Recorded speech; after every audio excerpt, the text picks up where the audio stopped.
नमस्कार, जय श्री राम। आज हम एक बहुत ही सुंदर भोजपुरी हनुमान जी के भजन लेकर आए बानी।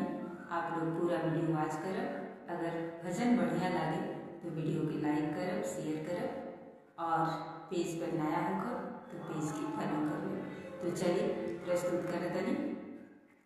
झूमत आवे हो, झूमत आवे हो, बजरंगी बलवानवा झूमत आवे हो, झूमत आवे हो, बजरंगी बलवानवा। कौन कान्हे राम सोभे, कौन कान्हे लक्ष्मण, कौन कान्हे राम सोभे, कौन कान्हे लक्ष्मण। कहाँ शोभे हो, कहाँ शोभे हो, उनकर तुलसी की मालावा।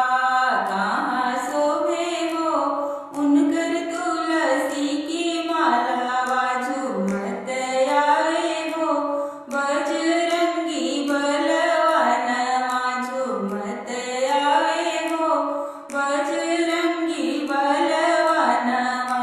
दया कान्हे राम शोभे, बाया कान्हे लक्ष्मण, दया कान्हे